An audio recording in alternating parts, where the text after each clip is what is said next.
ಭೀಮನನ್ನು ಜಯಿಸಿ ದ್ರೌಪದಿನ ಹೇಳ್ತಿರುವೆಯ ಹೇಳ್ತಾರೇನು ಸುಂದರಿ? ನಿನ್ನಿಂದ ಆಗುವುದೇ ಸಹಜ ಆಗುವುದು ಸುಂದರಿ. ಕಾಂತ ಕಾಂತೆ ಬಂಡಿ ಬಂಡಿ ಅನ್ನವನ್ನ ಹುಟ್ಟಿದ್ದರೂ ಸಹ ಬಕಾಸುರನೆಂಬ ರಕ್ಕಸನ್ನು ಹೊಕ್ಕಲಿಕ್ಕಿದ ವೀರಾದಿ ವೀರನು ಪ್ರಿಯ ಪ್ರಿಯ ನಲ್ಲ ಆ ಭೀಮನಲ್ಲವೇ? ಅದೇ ಸುಂದರಿ.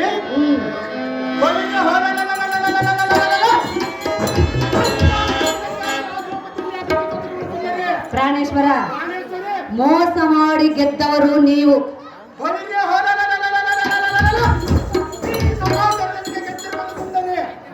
ಮಾತು ಕೊಟ್ಟು ತಪ್ಪಬಾರದೆಂದು ತಲೆ ತಾಗಿರುವನು ಆ ಧರ್ಮರಾಯನು. ಪ್ರಾಣೇಶ್ವರ, ಆದ್ದರಿಂದ ನೀನು ಅವಳನ್ನು ಹೇಳ್ತಾರಲ್ಲ ಹೋಗುವುದು ಎಷ್ಟು ಮಾತ್ರಕ್ಕೂ ಸರಿಯಲ್ಲ. ನಿನ್ನ ಹಠವನ್ನು ಬಿಟ್ಟು ಬಿಡು. ಎನ್ನ ಮಾತಿಗೆ ಮನಗಳು ಪ್ರಿಯ, ಮುಗಿಯುವುದು ನಿನಗೆ ಕೈಯ.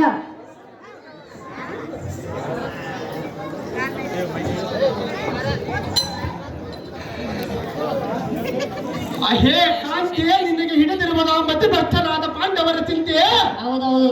ತಿಂಡಿ ಬಾಕನಾದ ಬಂದ ಭೀಮನ ಭಯಕ್ಕೆ ಅಂಜಿ ಅಳುಕುವ ಜಾತಕ್ಕೆ ಪುಂಡ ದ್ರೌಪದಿಯ ಮಾನವಂಶರ ಮಾಡುವುದು ಖಂಡಿತವಾಗಿ ಬಿಡುವುದಿಲ್ಲ. ಪಾಂಡವರಿಗೆ ಎಂದಿಗೆ ಈಡಾಗುವುದಿಲ್ಲ. ಈ ಮಾತು ಸುಳ್ಳಲ್ಲ. ನನಗೆ ಹೇಳಬೇಡ.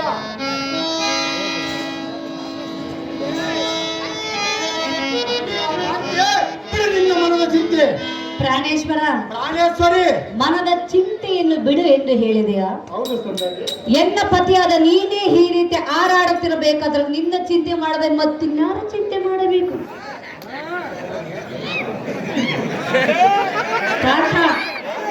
ಪ್ರಾಣೇಶ್ವರ, ಪ್ರಾಣೇಶ್ವರಿ, ಅವಳು ಸಣ್ಣ ಮನಸ್ಸು ಮಾಡಿ ಕಣ್ಣೀರಾಕಿದ್ರೆ ನಿಮಗೆ ಒಳ್ಳೆಯದ?